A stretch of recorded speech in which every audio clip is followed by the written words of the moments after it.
Hi guys, Brian here of Brian Loves Pageantry at nandito tayo ngayon sa rehearsals ng Mr. Zambales, the 3rd edition. Punta tayong backstage, tingnan natin kung anong kaganapan dito. So, nagre-rehearse sila nung evening or formal wear nila. So yun, kasalukuyan sila binibigyan ng instructions at nagkakagulo sila. Ayan.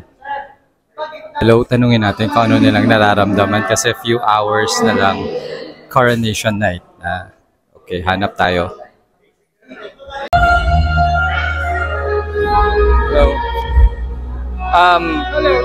Ano nararamdaman mo kasi ilang hours na lang coronation night na? I'm excited po. Any message sa supporters mo?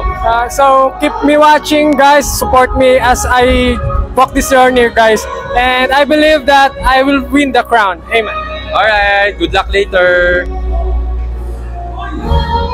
Anong nararamdaman mo kasi ilang hours na lang coronation night na?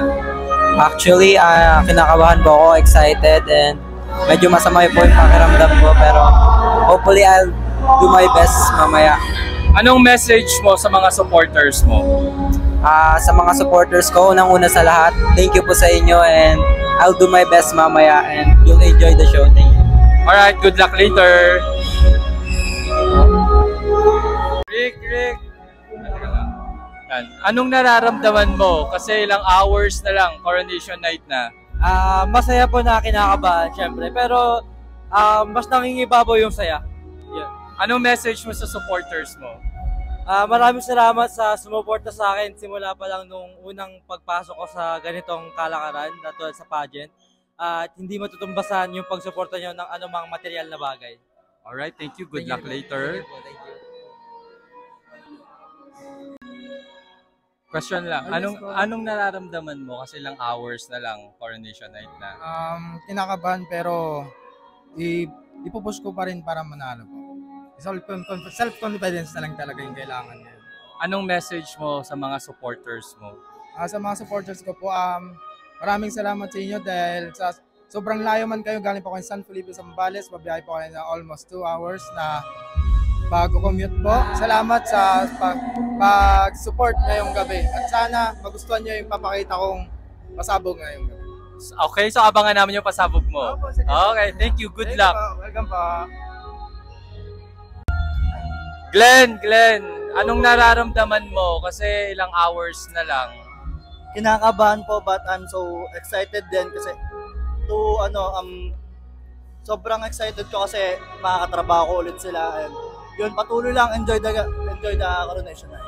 Anong message mo sa mga supporters mo? Okay. First, I just wanna thank God for everything, for sa lahat ng nangyayari sa akin ngayon, to my family and friends.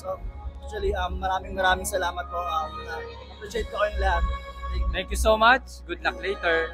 Thank you po. Yan, Miguel.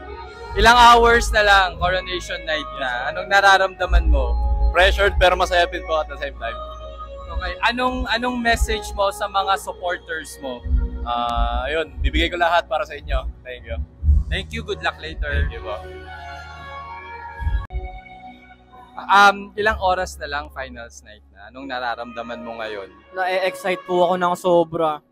Wala bang kaba? Meron pong kaba kasi alam ko po sa mga candidates na kasali is sobrang pinagpaguran po nila para manalo rin po. Anong message mo sa mga sumusuporta sa'yo? Sa mga sumusuporta po sa akin ay salamat ng marami. Even first time ko naniniwala kayo na mananalo ako. Okay, good luck later. Thank you po. Ilang oras na lang finals night na? Anong nararamdaman mo ngayon? So far, feeling ko po, medyo may nervous pero I think we'll do our best.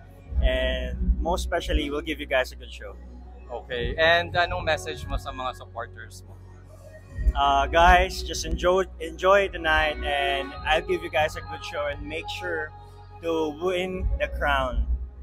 Alright, thank you and good luck later. Thank you po. Thank you. Thank you.